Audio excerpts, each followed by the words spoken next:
Rat terrifiant, une domestique révèle une salle de bain secrète d'un milliardaire incroyable. Le soleil se lève sur Paris, plongeant les demeures luxueuses du 16e arrondissement dans une lumière dorée. Élise, femme de ménage au cœur résili, se bat chaque jour pour offrir un avenir meilleur à son fils Romain.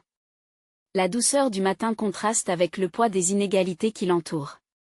Dans la maison de ses employeurs, une famille milliardaire, elle aspire à une vie où chaque jour ne se résume pas à une lutte pour la survie. En nettoyant la salle de bain étincelante, une porte dissimulée attire son regard. La curiosité, cette flamme inextinguible, elle encourage à ouvrir la porte. Un frisson la parcourt. Ce qu'elle découvre la plonge dans une obscurité abyssale, une salle de bain secrète, un sanctuaire de souvenirs tragiques. Des objets séparés par le temps, chargés des histoires que jamais elle n'aurait imaginées. Leur témoin silencieux semble chuchoter à son âme, tissant un lien invisible entre ceux qu'elle ne connaît pas et elle. Elle touche un parfum abandonné, une brosse à cheveux ébréchée. Ces souvenirs sont autant de cris étouffés par le choc des richesses dans lesquelles elle se débat chaque jour. Ces trésors macabres appartiennent à des victimes, celles dont la pauvreté se mêle à la richesse de sa patronne, comme un poison insidieux. Et la peur s'infiltre lorsque la voix de son ami Gabriel résonne dans son esprit. Gabriel, mécanicien talentueux, lui a souvent parlé de son exaspération face à un monde qui méprise les origines. Ensemble, ils partagent un lien de solidarité, une amitié basée sur leur rêve d'un avenir meilleur.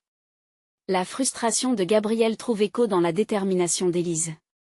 Leur discussion à la lumière des réverbères parisiens, leur rire qui cache des vérités amères, s'éclairent désormais d'un nouvel objectif, changer leur réalité commune. Élise se sent déchirée.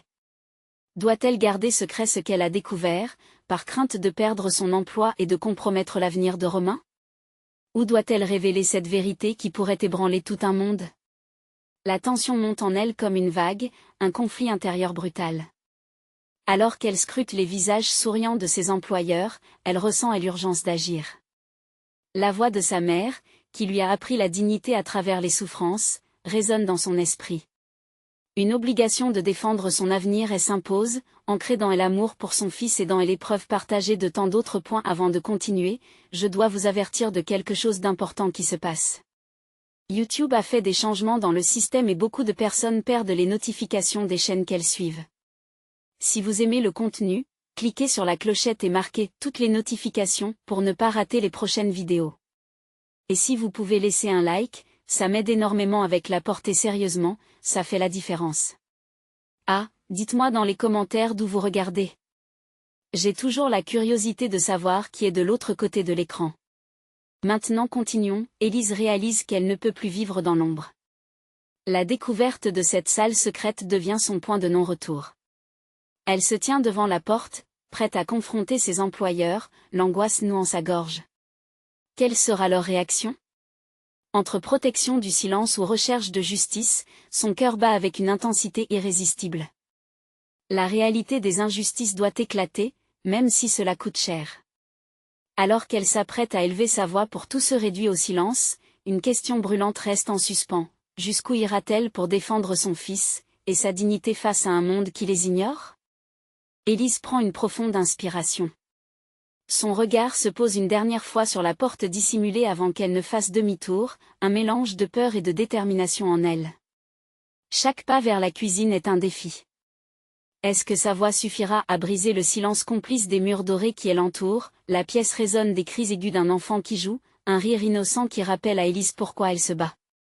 Romain. Son petit cœur pur et plein d'espoir, ignorant les ténèbres que le monde peut porter. Élise se demande si elle lui a caché plus longtemps cette réalité, comment vivre dans cette bulle de luxe et des illusions. Avait-elle offert à Romain une vie meilleure en l'éloignant de la vérité? Les cris de Romain se font entendre à nouveau, et cela lui donne la force nécessaire pour avancer. Mais alors qu'elle entre dans la cuisine, son esprit se trouble. Les employeurs passent leur temps à sourire, à murmurer des promesses de bonheur et de succès. Mais à quel prix? Étaient-ils conscients des douleurs qu'ils cachent derrière leurs murs? Élise, tu es là? La voix de sa patronne, Claire, brise ses pensées. Élise se décolle lentement du plan de travail, sentant son cœur s'emballer dans sa poitrine. Claire, magnifique dans une robe de créateur, la scrute avec un mélange de curiosité et de désinvolture. Oui, Madame. Je voulais vous parler de quelque chose, commence-t-elle, la voix tremblante. Et la femme se tourne vers elle, mais les éclats de rire des autres invités filtrent à travers la pièce, créant un contraste saisissant avec la tension palpable entre elles. Claire lève les sourcils, mais un sourire persistant illumine son visage. Quoi donc, Élise? Sa voix est douce, presque trop douce. Élise libère une bouffée d'air et se lance. J'y ai découvert quelque chose dans la maison. Une salle de bain secrète. À cet instant, la pièce semblait s'arrêter. Les invités échangent des regards, le silence s'installe comme un voile lourd. Elle continue, défiant la peur qui l'étreint. Il y a des objets là-dedans. Des souvenirs, des restes d'un passé que vous cachez. Des vies détruites. Le visage de Claire se fige. La désinvolture se dissipe, laissant place à une tension vive. Écoutez, Élise, ça ne vous concerne pas. Vous savez ce qu'on dit, les riches ont leurs secrets. Élise secoue la tête, la révélation est l'emplissant d'un nouvel élan.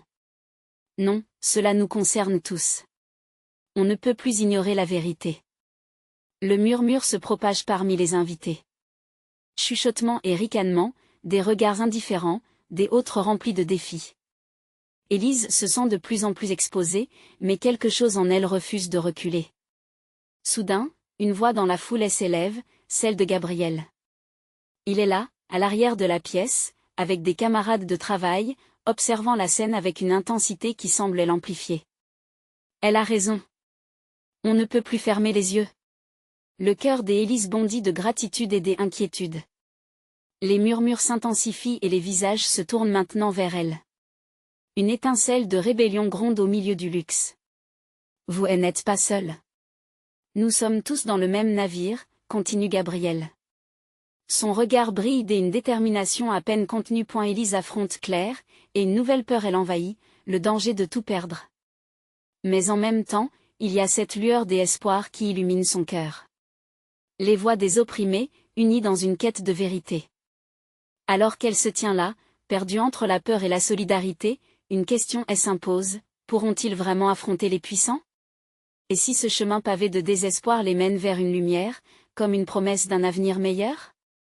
Mais pour elle, une tempête se prépare, et Élise, le cœur battant, doit décider si elle est prête à tout mettre en jeu pour la vérité. La confrontation ne fait que commencer, jusqu'où ira-t-elle pour défendre son fils et son propre droit à une vie digne? Élise soutient le regard de Claire, son souffle court, et observe un changement imperceptible dans l'attitude des invités. Les rires dégringolent peu à peu, les visages se ferment, et cette soirée qui semblait briller de mille feux prend une tournure sombre.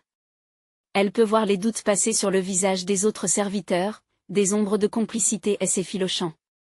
Pour la première fois, les murs dorés de cette maison, jadis protecteurs, semblent devenir étriqués, comme si chaque mot échangé pour la beauté du luxe résonnait des hypocrisies. Tu es une folle, Élise, murmure Claire, d'une voix maintenant glaciale. Tu ne comprends vraiment pas les conséquences de tes actions. Renvoie-toi de ceci avant qu'il ne soit trop tard. Élise sent la menace sourde dans ses mots. Pourtant, au fond d'elle, une flamme s'allume. Si je suis folle, alors je le fais pour Romain.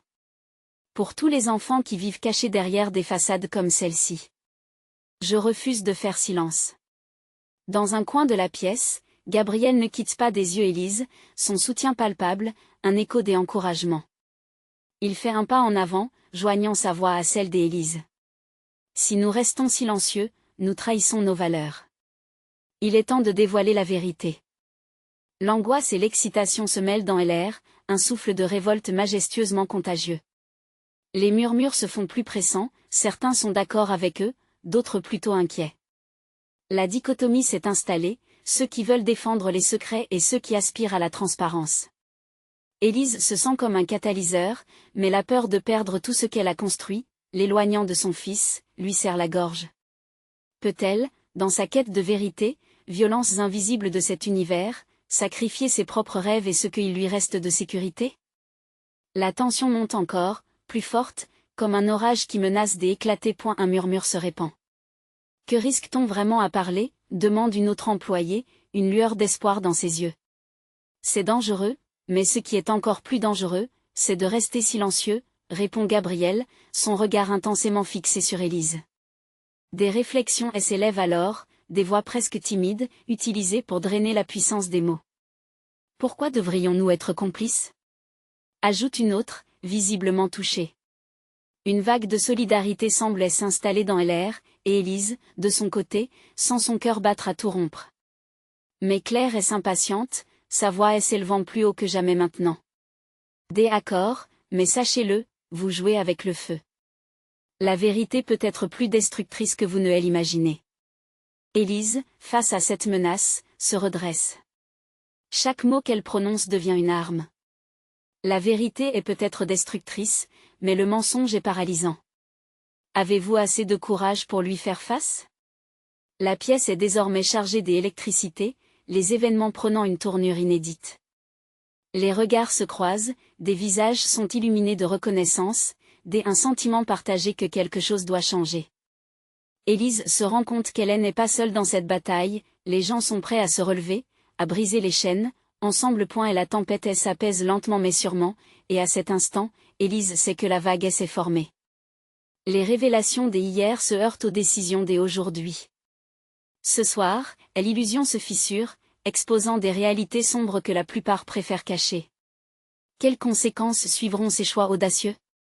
Lanternes allumées, chemins obscurs, et le droit de savoir, cette quête vient juste de commencer. Alors qu'Élise se dresse avec fierté face à Claire, une question résonne dans son esprit, jusqu'où iront-ils dans cette lutte pour la vérité, et, plus important encore, que sont-ils prêts à sacrifier pour protéger ceux qu'ils aiment?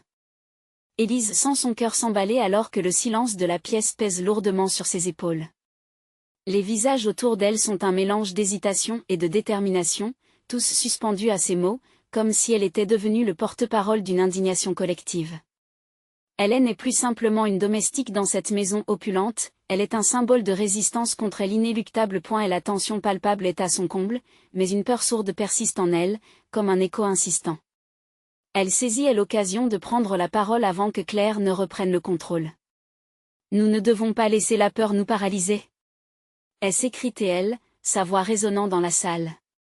Si nous avons tant à perdre, c'est justement parce que nous avons tant à défendre. Romain mérite un monde où il ne devra jamais craindre la vérité. Une murmurante approbation s'élève parmi les invités, nourrissant un élan de solidarité. Émotion. C'est ce que Élise détecte, cette lueur fragile mais vivante qui commence à briller dans leurs yeux. Mais Claire, hésitant à céder, fait claquer sa main sur la table, comme pour rappeler tout le monde à l'ordre. Écoutez-moi. Vous jouez tous avec vos carrières, avec votre avenir.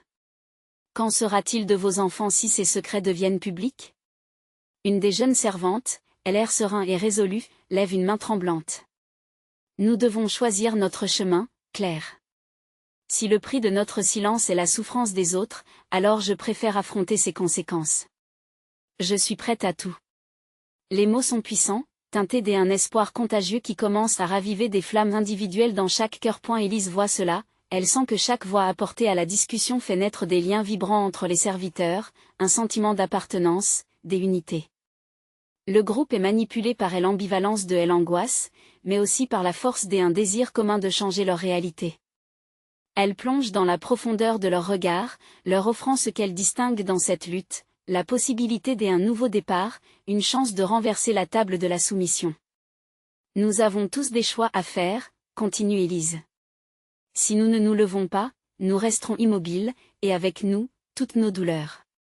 Regardez-nous, rassemblés ici, et n'avons-nous pas tous le droit d'exister en toute sécurité, d'avoir une voix? Les murmures des approbations s'élèvent comme une douce mélodie, une symphonie collective qui les unit davantage. Claire, bien que souriante, se défend avec une tension manifeste visible dans ses traits. Encore une fois, réfléchissez bien à ce que vous faites, vous ne savez pas à qui vous vous attaquez. Peut-être que nous savons plus que vous ne le pensez, rétorque Gabriel, la sincérité illuminant son expression. Le pouvoir n'est rien sans ceux qui l'alimentent. Nous sommes les piliers de cette maison, et nous ne devrions pas avoir à cacher la vérité.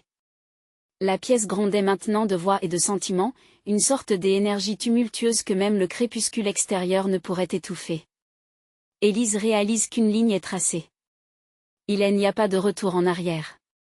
Mais les conséquences, elles, flottent, inévitables et menaçantes. Que choisiront-ils tous dans cet abysse de responsabilité? Alors que le mouvement de solidarité s'intensifie, Élise s'interroge sur l'évolution de tout cela. Peuvent-ils vraiment se battre sans craindre les répercussions? Et quelle forme prendra leur lutte dans un monde qui préfère les secrets aux éclats de vérité? Dans une ultime étincelle d'audace, elle fait un pas en avant, consciente que la porte s'ouvre sur une vie nouvelle, un aîné futur. La voix désormais plus assurée, elle déclare, « Ensemble, nous dévoilerons ce qui se cache. Ensemble, nous revendiquerons notre droit à la vérité. » Êtes-vous prêt à prendre cette responsabilité? À ce moment précis, l'avenir se dessine devant eux, encore incertain, mais paré d'un espoir incandescent. Cette nuit, la vérité a un écho. Vers quel but les mènera-t-elle? Le silence qui suit la déclaration d'Élise est lourd. Chaque seconde semble se dilater, emprisonnant tous dans une attente fébrile. Les regards échangés, chargés d'émotions, trahissent les craintes et les espoirs qui s'entrelacent dans cette pièce. Élise peut sentir les tensions s'apaiser légèrement, comme si l'air lui-même était empreint d'un parfum de courage. Claire, consciente de la folie qui commence à s'installer, se redresse sur sa chaise. La nervosité se lit sur son visage, et pour la première fois, la détermination de ses opposants semble lui donner du fil à retordre. « Vous ne comprenez pas » commence-t-elle, sa voix tremblante révélant une fissure dans son autorité. « Nous comprenons très bien », elle interrompt une autre servante, Chloé, dont la voix a acquis une force inespérée. « Vous parlez de carrière, de famille, mais nous parlons de vie. De vie que vous avez choisi de sacrifier pour votre confort. Ce n'est plus acceptable. » Un murmure de soutien s'élève de la foule. Élise se rend compte que le cercle de résistance se resserre autour d'elle, une communauté naissante prête à avancer ensemble. Elle sait que chacun d'entre eux est maintenant à la croisée des chemins, et chaque pas qu'ils feront les rapprochera de la vérité qu'ils recherchent. « Que ferons-nous maintenant ?» demande Gabrielle, la voix plus forte, clairement impatiente d'entendre un plan. Il ne s'agit pas seulement de parler. Nous devons agir. Élise acquiesce, son regard passant de visage en visage. Elle sait qu'ils n'ont pas encore la force d'attaquer frontalement leur oppresseur, mais ils doivent trouver un moyen éclairé de faire éclater la vérité. L'idée germe en elle comme un petit feu, nous devons trouver des alliés en dehors de cette maison des gens qui savent. Et si nous écrivions une lettre? Propose soudain Léon, un ancien jardinier. Une lettre détaillant ce que nous avons vu, ce que nous avons subi. Quelqu'un dans la ville doit se soucier de nous. Pas juste une lettre, corrige Élise, une lueur d'enthousiasme dans ses yeux. Nous devons collecter des preuves. Des témoignages. Si nous voulons qu'ils nous écoutent, nous devons leur donner des raisons de croire. La frustration de Claire s'estompe alors que l'idée de l'unité commence à l'emporter sur son autorité. Elle regarde ses subordonnés, horrifiée par ce qu'elle réalise être une mutinerie. « Ça va vous coûter cher », menace-t-elle lentement, mais Élise sent que son ton n'est plus aussi menaçant qu'auparavant. « Peut-être », répond Élise, son cœur battant plus vite, mais il est temps que le coup de notre silence soit plus lourd que celui de notre voix. Un accord muet se forme entre les membres du groupe. Ils se mettent en cercle, partageant idées et stratégies, leur mots tissant un maelstrom d'espoir et d'émotions. Cela ne se fera pas sans douleur, mais ensemble, ils gravissent une montagne qui semble escarpée, prête à atteindre le sommet point alors que la nuit avance, un sentiment d'esprit combatif envahit la room, et, dans le fond, une petite pointe de lumière d'une fenêtre entr'ouverte illumine leur visage déterminé. Élise prend un moment pour apprécier cette ambiance nouvelle. Elle sait qu'une tempête approche, mais elle est prête à l'accueillir avec tous ceux qui l'entourent. Demain, murmure Élise, nous serons plus forts. Ensemble, nous commencerons à écrire notre histoire. La phrase résonne dans l'écho des promesses partagées. Chaque individu est désormais porteur d'une flamme pour allumer le changement, et le crépuscule de cette nuit est à la fois la fin et un nouveau départ. Mais alors, un bruit inattendu provenant de l'extérieur attire leur attention. Quelqu'un vient. Qui les surveille sans qu'ils le sachent? Cette pensée les fait frissonner, laissant entrevoir des doutes et des peurs qui planent en silence sur leur tête. Que se passera-t-il s'ils se font attraper? Leur détermination sera-t-elle suffisante pour surmonter la menace qui approche? Les murmures de la peur se propagent comme une onde dans la pièce, des visages se raidissant à l'idée d'une confrontation imminente. Élise, le cœur battant, cherche à apaiser la crainte. « Calmez-vous » ordonne-t-elle d'une voix plus ferme qu'elle ne se sent. Nous ne devons pas céder à la panique. Chloé, avec une nervosité palpable, jette un regard vers la fenêtre, où des ombres indistinctes jouent sur le mur. Que devons-nous faire? Nous ne pouvons pas rester ici comme des cibles. Sa voix trahit l'angoisse d'un esprit déjà fatigué par trop de ressentiment. Élise lève une main, un geste simple mais chargé de poids. Nous allons rester unis. Même si l'inconnu approche, nous devons rester dans l'ombre et réfléchir. Chaque mot que nous prononçons maintenant peut nous coûter cher. Au fond de la salle, Gabriel s'approche d'un pas décidé. Je suis prêt à tout, Élise. Si nous devons affronter quiconque se cache à l'extérieur, alors faisons-le ensemble. Des murmures approbateurs accompagnent son intervention, alimentant le feu de la détermination naissante. Mais Élise sait que l'agitation doit être canalisée. Nous devons nous préparer à l'éventualité d'une confrontation. Elle prend une grande inspiration, précisant ces mots. Nos chances de réussite dépendent de notre discrétion. Nous devons nous cacher. Si quelqu'un entre, nous ferons comme si nous n'étions pas là alors qu'il s'exécute. Un frisson d'adrénaline monte dans le dos d'Élise. La tension est palpable, à couper au couteau. Chacun se faufile dans un coin, cherchant à ne pas faire de bruit, à jouer la comédie de l'inaction. Le bruit se rapproche, le grincement d'une porte. Une silhouette se dessine devant l'entrée. Élise retient son souffle, sentant son cœur tambouriner dans sa poitrine. Au fur et à mesure que la silhouette entre, la lumière de la lune s'infiltre, révélant une personne inconnue. La pièce, auparavant emplie de camaraderie, se fige dans un silence lourd. La nouvelle venue est vêtue d'un long manteau qui la module de mystère. Elle se déplace avec une grâce empreinte d'autorité, ses yeux balayant la pièce avec une rapidité méfiante. Alors qu'elle scrute les visages, Élise ressent un nouvel élan d'espoir. Peut-être sont-ils sur le point d'atteindre leur but? Que faites-vous ici? Demande la femme, sa voix ferme, mais étrangement douce. J'ai entendu des rumeurs et je suis venue vérifier. Les cœurs se serrent, mais Élise se redresse, le poing serré. Nous sommes là pour revendiquer notre dignité. Nous sommes fatigués de vivre dans la peur. Cette déclaration semble suspendre le temps. La femme, bien que surprise, ne montre aucune hostilité. Elle incline légèrement la tête, comme si elle mesurait la véracité de leurs mots. La peur est un poison puissant. Mais il peut aussi unir. Si vous êtes ici pour lutter contre l'injustice, sachez que vous n'êtes pas seul. Les mots d'encouragement flottent comme un souffle chaud dans l'air. Tous se regardent, un frisson d'espoir s'allume dans leurs yeux. Élise sent que c'est un tournant, un moment où leur détermination pourrait peut-être changer le cours de leur destin. Qui êtes-vous? Interroge Léon, encore sur ses gardes. La femme sourit. Mon nom est Anaïs. J'y ai des amis influents. Je peux vous aider mais vous devez être prêt à faire face aux conséquences de vos choix. L'atmosphère change, des rires nerveux se mêlent à l'espoir. Mais cette porte, ouverte sur un nouveau monde de possibilités, est à la fois un pont et un gouffre. Quel prix seront-ils prêts à payer pour leur liberté? Élise, le regard fixe sur Anaïs, réalise qu'ils viennent tous juste d'entrer dans un jeu bien plus grand qu'eux.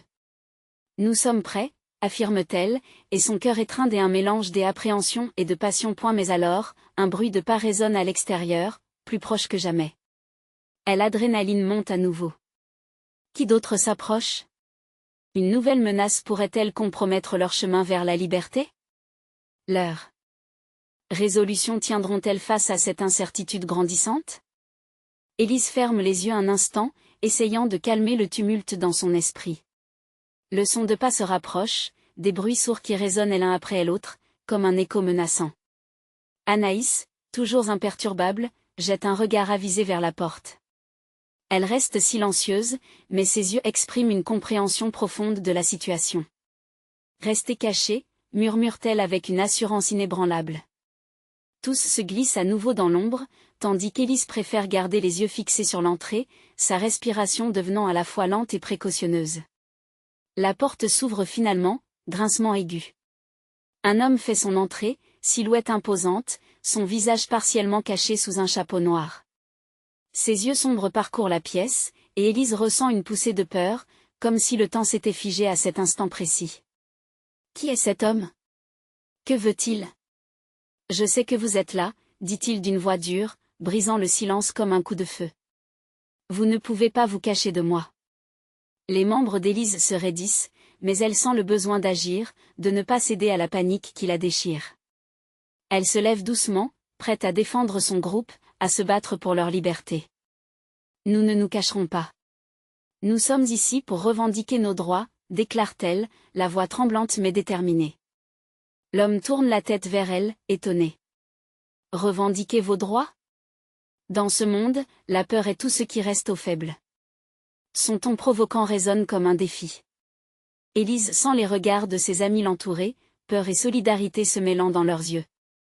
Nous ne sommes pas faibles, s'insurge Gabriel, rejoint par Chloé, qui ne peut contenir sa propre voix. Nous avons assez vécu dans l'ombre. Nous ne nous laisserons pas écraser par vos menaces. La tension dans la pièce se fait palpable, l'atmosphère électrique.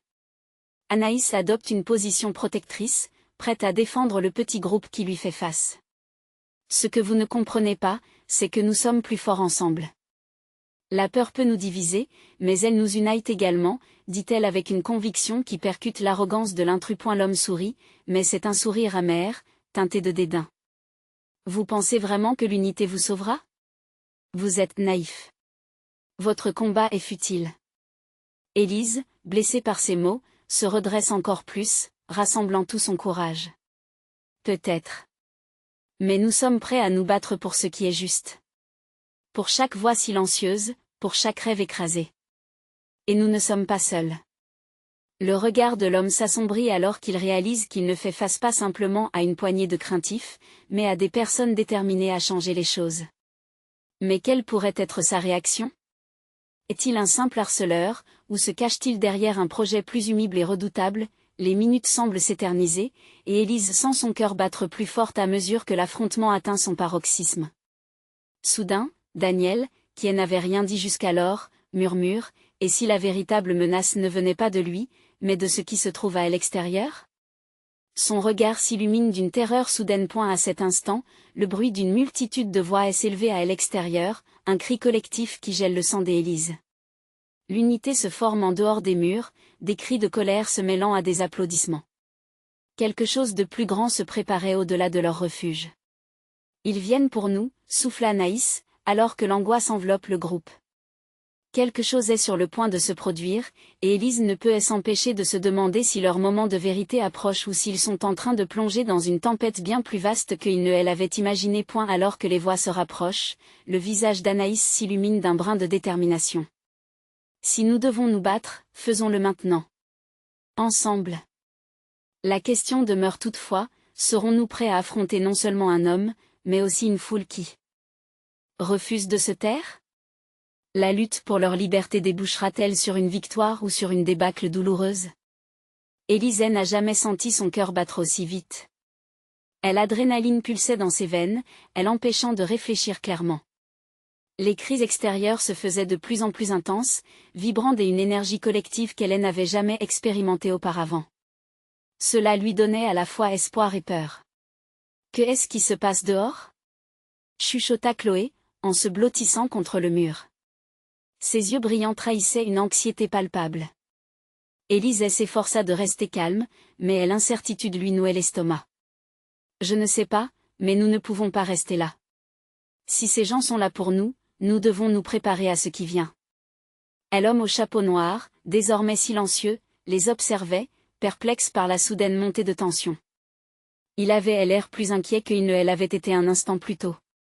Étonnement, quelque chose dans son regard changea. Peut-être réalisait-il que son autorité était mise à mal par la détermination d'un groupe qui ne se laisserait pas faire aussi facilement. Vous êtes tous des rêveurs, lâcha-t-il finalement, d'une voix à peine audible. Vous n'avez aucune idée de ce qui vous attend. Et vous, qui êtes-vous pour nous juger? Rétorqua Anaïs, sa voix forte brisant le silence. Quels sont vos véritables motifs? Il esquissa un sourire sarcastique. Pensez-vous que je vous dirai la vérité? Ce monde est bien plus complexe que vous ne l'imaginez. Soudain, un bruit sourd résonna à la porte, suivi de cris qui ne ressemblaient pas à la colère, mais plutôt à la ferveur d'un rassemblement. Élise sentait que le moment d'agir était imminent. Elle échangea un regard avec ses amis, un mélange de détermination et de crainte partagée entre eux. « Nous ne céderons pas, dit-elle, sa voix désormais plus forte, comme si elle s'adressait à la foule extérieure autant qu'à l'homme en face d'eux. Quel que soit votre plan, nous ne serons pas vos victimes. Et c'est alors qu'une idée audacieuse traversa son esprit. Nous allons sortir. Ensemble. Es-tu folle? S'écria Gabriel, son visage reflétant l'inquiétude. Non, Gabriel. Écoutez-moi. Si cette foule est aussi déterminée que nous, peut-être qu'ils auront besoin de nous autant que nous avons besoin d'eux. Si nous restons ici, nous serons piégés. Leurs regards se posèrent tour à tour sur la sortie. À ce moment précis, la décision de rester ou de fuir était cruciale. Anaïs hocha la tête, encourageant Élise à continuer. Je sais que cela fait peur, mais nous avons une chance de nous unir avec les autres. Nous ne sommes jamais seuls. L'homme, maintenant visiblement nerveux, se recula légèrement comme s'il redoutait ce que pouvait entraîner cette décision. Vous ne comprenez pas ce que vous allez affronter. Avant qu'il n'ait le temps de continuer, un autre hurlement émergea de l'extérieur, plus tumultueux, comme un déferlement de voix qui résonnait à l'unisson. Cette clarion appelait la résistance contre les oppresseurs. Élise en ressentit la force. C'était l'heure. L'occasion de choquer le néant à l'extérieur, de s'élever contre l'injustifiable. Allez! Cria-t-elle en se dirigeant vers la sortie, avec ses amis à ses côtés, prêts à affronter l'inconnu. Tandis qu'il se précipitait vers la lumière tamisée de l'extérieur, la porte s'ouvrit sur un spectacle inattendu. Des visages déterminés les attendaient, reflétant le même espoir et la même peur qui animaient leur cœur. Nous ne serons pas seuls dans ce combat, pensa Élise, alors qu'une ombre menaçante se profilait dans la rue. La vraie lutte pour leurs droits n'était peut-être pas uniquement celle dans laquelle ils s'engageaient, mais plutôt celle qui se déroulait autour d'eux, sur le point d'exploser comme un orage. Et parmi les battements féreux du cœur de la foule, une question persistait, seront-ils vraiment prêts à se battre pour être entendus, pour briser le silence? La lumière du jour les enveloppa brusquement, rendant leurs yeux éblouis par ce contraste. Élise cligna des yeux, tentant de s'habituer à la clarté. Dès qu'elle reprit ses esprits, elle réalisa que la rue était pleine de gens, tous animés par une passion ardente. Les visages exprimaient une détermination qui résonnait avec ce qu'elle ressentait à l'intérieur. « Rassemblez-vous » cria une femme d'une voix puissante, oscillant entre l'appel à l'unité et à la résistance. Élise savait que cette litanie de cris et de chants n'était pas simplement un mouvement, c'était un souffle de vie partagé qui pulsait fortement dans chaque cœur. Élise se laissa emporter par la foule, sa main trouvant celle d'Anaïs. Dans cette étreinte, chacune puisait la force. Gabriel, hésitant, finit par se joindre à eux. Un frisson d'anticipation parcourut son corps lorsqu'il réalisa qu'ils étaient sur le point de faire face à quelque chose de bien plus grand que leurs peurs individuelles.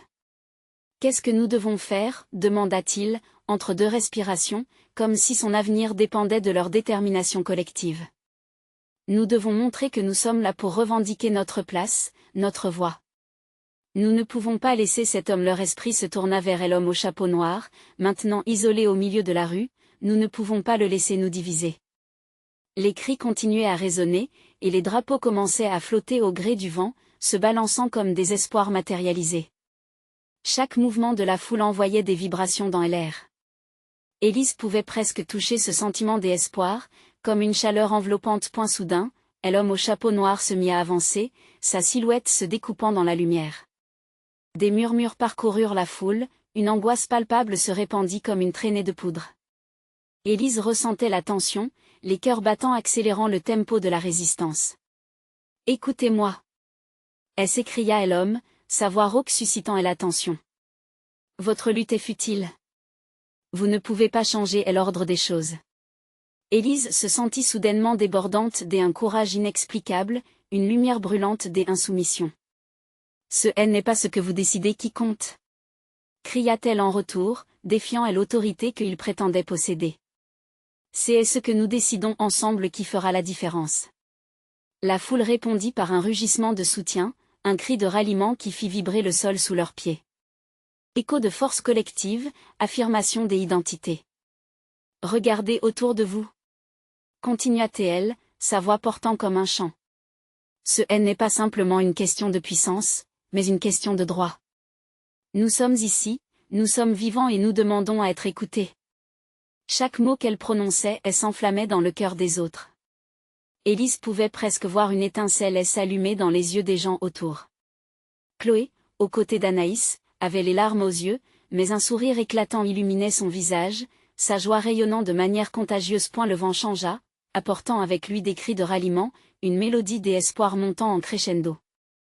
Élise se tenait forte au milieu de ce tumulte, sentant une force croissante, une promesse de changement à venir. Alors que la foule continuait de s'embraser, un bruit sourd se fit entendre, interrompant leur euphorie. Cela ressemblait à des coups de feu, de la violence imprévisible qui pourrait faire basculer l'espoir que chacun nourrissait. La détermination d'Élise était mise à l'épreuve. On doit s'en aller, chuchota Gabriel, la peur dans ses yeux.